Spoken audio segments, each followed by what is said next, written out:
అందరికీ నమస్కారం. ఈరోజు మనం ధనుసు రాశి వారి గురించి తెలుసుకుందాం. ధనుసు రాశి వారికి ఈ జూలై నెల 23వ తేదీన అనగా బుధవారం నాడు వీరి జాతక ఫలితాల గురించి అయితే అంతకన్నా ముందు చాలా మందికి ఎన్నో సమస్యలు, ఇబ్బందులు ఎదురవుతూ ఉంటాయి. అంటే ఒక్కొక్కరికి ఒక్కొక్క సమస్య ఉంటుంది కదా. ప్రేమ, పెళ్లి, సంతానం, వ్యాపారం, భార్యాభర్తల మధ్య గొడవలు, ఇలా మీకేదైనా సమస్య ఉంటే శ్రీ షిరిడి సాయిబాబా వారి ఆశీస్సులతో జ్యోతిష్యం చెప్తారు గురువుగారు గోవిందరాజు గారు. మీరు ఉన్న చోటనే ఫోన్ ద్వారా మీకు సరైనటువంటి పరిష్కార మార్గాన్ని తెలియపరుస్తారు. 9030108299 సంప్రదించవలసినటువంటి ఫోన్ నెంబర్. ఇక ఇప్పుడు మనం ఈ రాశి వారి గురించి అయితే తెలుసుకుందామండి. జీవితంలో డబ్బు సమస్యలు కూడా బాగా ఎక్కువగా ఎదుర్కొన్నారండి. డబ్బును బాగా సంపాదించాలని చెప్పి అధికంగా శ్రమ పడుతూ ఉంటారు. అలాగే అందుకు తగినటువంటి బరువు బాధ్యతలు కూడా వీరికి చాలా ఎక్కువగా ఉంటాయి. అలాగే కుటుంబ సభ్యుల కోసం, వారి అవసరాల కోసం ఎంతగానో శ్రమిస్తూ ఉంటారు. అయినా కూడా ఏంటంటే వీరికి మంచి జీవితం అనేది రాక చాలా రోజుల నుండి ఇబ్బందులను ఎదుర్కొంటూ ప్రతి పనిలో కూడా అపజయ పాలవుతూ మాకే ఎందుకు ఇలా అవుతుందని చెప్పి ప్రతిరోజు కూడా కృంగిపోతూ నిరాశ చెందుతూ ఉన్నారనమాట. అయితే ముందు రోజుల్లో మీకు అనేక విధాలుగా మంచి లాభాలు అయితే మీరు పొందబోతున్నారనే చెప్పుకోవచ్చు. అయితే బాగా కలుపుబోటుతనంగా మీ మనసులో ఏదైతే దేని గురించి అయితే అన్ని భయాలు, సంకోచాలు, ఎన్నో బాధలు, సమస్యలు ఇవన్నీ కూడా పూర్తిగా తొలగిపోతాయనే చెప్పుకోవచ్చు. ఎప్పుడైనా కానివ్వండి మనకు మంచి జరుగుతుందని మాత్రమే అనుకోవాలి.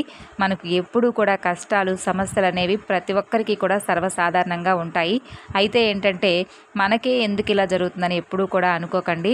ఎవరూ కూడా పైకి చెప్పుకోరు కదా. ఎవరికి ఉండేటటువంటి సమస్యలు అనేవి వారికి ఉంటాయన్నమాట. కాబట్టి మీకు కూడా ఏంటంటే గడిచినటువంటి కొంతకాలం నుండి చూసుకున్నట్లయితే అన్ని సమస్యలు ఎక్కువగా చాలా మంది ద్వారా మీరు మోసపోవడం ఇటువంటివన్నీ కూడా జరుగుతూ వస్తున్నాయి. కొన్ని ఏంటంటే మీరు చేసుకున్నటువంటి పనుల వల్ల కావచ్చు, లేదంటే మీకు ఏదైనా ఇతరత్ర సమస్యల వల్ల కావచ్చు, కొంచెం కష్టాల్లో ఉన్నప్పుడు ఏంటంటే మీకు మీ ద్వారా సహాయం పొందిన వారు కూడా మిమ్మల్ని ఇప్పుడు పట్టించుకోవడం లేదు. అందరికీ కూడా నా అనుకొని సహాయం చేశారు. కొంతమంది వ్యక్తులు అయితే మిమ్మల్ని దూరం పెట్టేస్తారు. కాబట్టి కష్టాల్లో ఉన్నప్పుడు ఎవరూ కూడా సహాయం చేయరండి. కాబట్టి సహాయం చేస్తారు. కాబట్టి మీకు ఏదైనా కానీ ఒక విషయం తెలిసినా, లేదంటే మీరు ఏదైనా ఒక రూపాయి సంపాదించుకుంటున్నా కూడా జాగ్రత్త చేసుకోండి. ఇలాంటి విషయాలు కూడా మీరు ఓపెన్ అయిపోతూ ఉండడం వల్ల కూడా ముందు రోజుల్లో ఏంటంటే మీకు అది ఒక పెద్ద సమస్యగా మారిపోతుంది. అంటే మీరు ఎవరికైతే విద్యను నేర్పించారో, ఎవరికైతే మీ పర్సనల్ విషయాల గురించి చెప్పారో అటువంటి వారే ఏంటంటే మిమ్మల్ని వేలెత్తి చూపిస్తూ నలుగురిలోనూ మిమ్మల్ని దెబ్బతీయాలని చెప్పి ప్రతిరోజు కూడా మీరు బాగుంటే చూసి ఓడ్చుకోలేని వారే ఎక్కువగా మీ చుట్టూ ఉన్నారు. కాబట్టి అటువంటి చిన్న వ్యక్తుల నుండి కూడా మీరు అనేక సమస్యలను ఎదుర్కొంటున్నారు. వారి ద్వారా మోసపోయారు. అలాగే వారు చేస్తున్నటువంటి మోసాన్ని గుర్తించలేకపోయారు. ఏమీ చేతకాని వారిలాగా మాకు అసలు ఏమీ రాదు, మీ ద్వారా మాకు ఏదైనా ఒక ఉపాధి అనేది మాకు కలిగితే బాగుండని చెప్పి మీ చుట్టూ చేరినటువంటి వ్యక్తులే ఇప్పుడు మిమ్మల్ని ఎప్పుడూ కూడా సమస్యలకు గురి చేసే విధంగా ఇబ్బందికరంగా మారిపోయారు. మీ పేరును తలుచుకుంటూ మీరు పెట్టినటువంటి భిక్షను తింటూ బ్రతుకుతున్నటువంటి ఆ వ్యక్తులే మీకు పెద్ద తలనొప్పిగా మారిపోయారు. కాబట్టి వారి యొక్క అసమర్థత గురించి వారు ఎప్పుడూ కూడా మీ దగ్గర చెప్పుకోలేదండి. మీ ద్వారా అన్ని విధాలుగా లాభాలను పొందారు. జాలి, అలాగే ఇటువంటివన్నీ కూడా మీకున్నటువంటి పెద్ద వీక్నెస్ అనమాట. అంటే మీ ముందు ఎవరైనా కానీ కొంచెం జాలిగా మాట్లాడినా, లేదంటే వారి సమస్యలు మీ దగ్గరకు తీసుకొచ్చినా కూడా మీరు వెంటనే కరిగిపోతారు.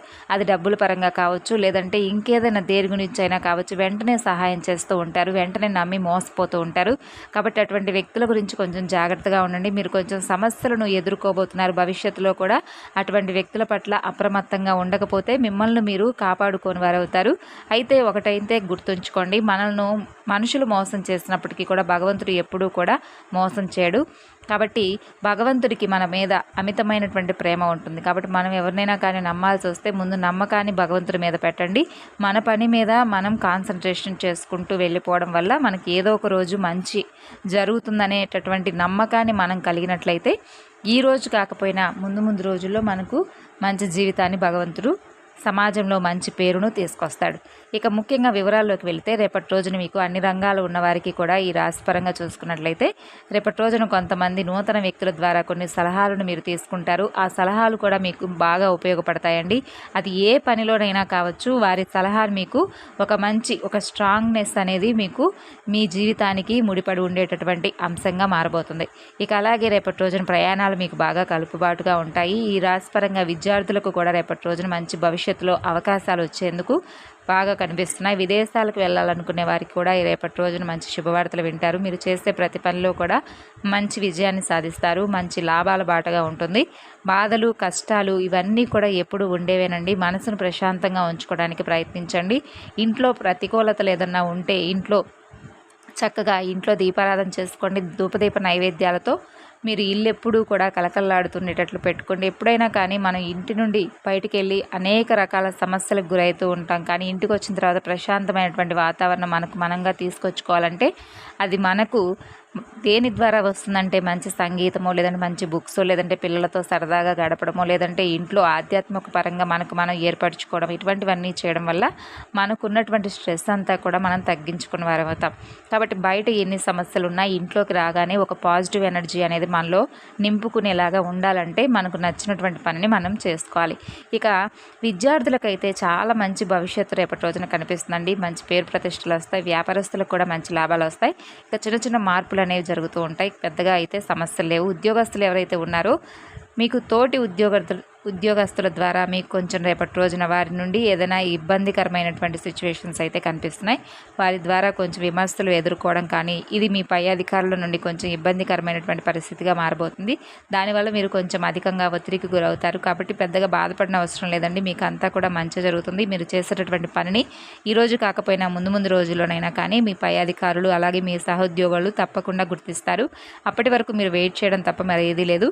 ఇక మీ జీవితం అనేది కష్టాల బాటే పడుతుందని చెప్పి ఎప్పుడు అనుకోకండి. మంచి ఆదాయం అలాగే ఇంట్లో సమృద్ధిగా డబ్బుకు సంబంధించినటువంటి విషయాల్లో కానీ అన్నింటా కూడా మీకు విముక్తి అయితే లభించబోతుంది. ఇక ఇప్పటి నుండి మీకు మంచి రోజులు స్టార్ట్ అయ్యాయని చెప్పి నమ్మండి. డబ్బు పరంగా కూడా బాగా కలిసి వస్తుంది. ఊహించినటువంటి ధనలాభాలు కలుగుతాయి. ఇక ఈ రాశి వారు చాలా నమ్మకస్తులండి. ఏంటంటే ఎవరికైనా ఒక మాట ఇస్తే దాన్ని తప్పకుండా నిలబెట్టుకుంటారు. అబద్ధాలు అయితే అసలు మాట్లాడరు. దీన్ని వీక్నెస్గా తీసుకొని కొంతమంది వ్యక్తులు మిమ్మల్ని బాగా ఇబ్బందికి గురి చేస్తూ ఉన్నారు. అటువంటి శత్రువులు మీ నుండి దూరం అవ్వాలంటే హనుమాన్ చాలీసా పఠించుకోండి. అలాగే లలితా సహస్రనామం పఠించడం వల్ల కూడా ఎవరైతే శత్రువులు ఉంటారో, ఎవరైతే మీకు కీడు తలపెట్టాలని చెప్పి చూస్తున్నారో అటువంటి వారు కూడా మీ నుండి దూరం అవుతారు. ఇక దైవానుకూలం అనేది బాగా ఎక్కువగా ఉంటుంది. దైవభక్తి కూడా ఈ రాశిపరంగా ఎక్కువగా చూస్తారండి. అంటే దైవానికి సంబంధించినటువంటి విషయాలు ఎక్కువగా వినడానికి ఇష్టపడుతూ ఉంటారు. కాబట్టి మీకు భగవంతుడి యొక్క అనుగ్రహం అనేది పుష్కలంగా ఉంది. రేపటి రోజున కూడా ఒక స్వామి యొక్క అనుగ్రహం అనేది మీకు బాగా కనిపిస్తుంది. మీ ఇంట్లో కొలువై తీరి ఉన్నటువంటి ఆ స్వామి మరెవరో కాదండి, పరమేశ్వర అనుగ్రహం మీకు బాగా కనిపిస్తుంది. కాబట్టి రేపటి రోజున పరమేశ్వరుడికి పూజ చేయండి. అలాగే దగ్గరలో ఉన్నటువంటి హనుమంతుల వారి యొక్క ఆలయాన్ని చక్కగా సందర్శించరండి. అలాగే ఇంటిని శుభ్రంగా ఉంచుకొని చక్కగా ఏంటంటే మీరు దీపారాధన చేసుకోండి. పరమేశ్వరుడి యొక్క ఆలయానికి కూడా వెళ్ళి కుదిరితే కొబ్బరికాయ కొట్టి పరమేశ్వరుడి యొక్క స్వామి యొక్క సంబంధించినటువంటి స్తోత్రాలు పఠించుకోవడం, అలాగే ఓం నమ శివాయ అనేటటువంటి నామాన్ని పఠించడం వల్ల మీ జీవితంలో తిరగనేది ఉండదనమాట. అలాగే మీలో ఉన్నటువంటి అధైర్యం ఏదైతే ఉంటుందో అది కూడా పూర్తిగా తొలగిపోతుంది. ఇంట్లో కూడా డబ్బు పెరుగుతుంది. అలాగే రేపటి రోజున మీ చేతి నిండా కూడా ధనం ఉంటుందండి. ఇంట్లో అవసరాలకు సరిపడా అయితే డబ్బు ఉంటుంది. అలాగే ఎవరికైనా సహాయార్థం కూడా మీకు ₹1 ఉండే విధంగా ఉంటుందన్నమాట. ఇక ఈ రాశివారు ఎప్పుడూ కూడా పరమేశ్వరుడు అనేవాడు మీకు తోడుగా ఉంటాడు. కాబట్టి స్వామికి ఎప్పుడూ కూడా దగ్గరయ్యేటటువంటి పనులు చేయండి. మనలో ఎంత ఉన్నా కానీ అంటే ఎన్ని కోపతాపాలు, ఎంత ఈర్ష్యాద్వేషాలు ఇటువంటివన్నీ కూడా పక్కన పెట్టి ప్రేమగా ఓం నమ శివాయ అనే మంత్రాన్ని పఠించినా స్వామి వెంటనే ముగ్ధుడవుతాడు. ఎవరైతే మిమ్మల్ని తక్కువగా అంచనా వేశారో అటువంటి వారే రేపటి రోజున మీ కాళ్ళ దగ్గరకు రాబోతున్నారు. మీరు ఎక్కడుంటే అక్కడ వారు తప్పకుండా ఒక బెల్లం చుట్టూ ఈగల్లాగా ఏ విధంగా అయితే ఉంటారో అలా చేరుకుంటున్నారు. కాబట్టి అటువంటి వ్యక్తులు మరలా మీ జీవితంలోకి ఆహ్వానించకుండా జాగ్రత్తగా ఉండండి. మీరు అనుకున్నట్లుగా మీరు ఊహించినటువంటి ధనలాభాలు అయితే మీరు చేసేటటువంటి పనులు తప్పక కలుగుతాయి. అలాగే పరమేశ్వరుడు యొక్క ఆలయాన్ని సందర్శించడం మాత్రం మర్చిపోకండి. అలాగే హనుమాన్ చాలీసా పఠించుకోవడం కూడా మర్చిపోకండి. ఇక ఈ రాశి వారు ఎవరైతే సంతాన వివాహం కోసం ఎదురు చూస్తున్నారో అటువంటి వారు ఒక చిన్న పరిహారం అయితే చేసుకోండి. దీనివల్ల మీకు అయితే మంచి జరుగుతుంది. ఏదైనా కానీ సోమవారం నాడు లేదంటే శనివారం నాడు కానీ రావి చెట్టు దగ్గర దీపాన్ని వెలిగించి 11 సార్లు ప్రదక్షిణ చేసుకోండి. దానివల్ల మీ యొక్క సంతానం అనేది తప్పకుండా మీకు చెప్పినటువంటి మాట వినడం కానీ లేదంటే సంతాన సమస్యలు ఉంటే ఇటువంటివి కూడా దోషాలు ఏదైనా ఉంటే తొలగిపోతాయి. ఇక అలాగే మంచి రోజు చూసుకొని చక్కగా మీరు ఈ పని చేసి చూడండి. మంచి పుణ్యం అయితే లభిస్తుంది. అలాగే ఇంట్లో తులసి మొక్క ఆరాధన కూడా స్టార్ట్ చేయండి. మీకు అంతా మంచి జరుగుతుంది. తిరిగి రేపటి వీడియోలో కలుసుకుందాం.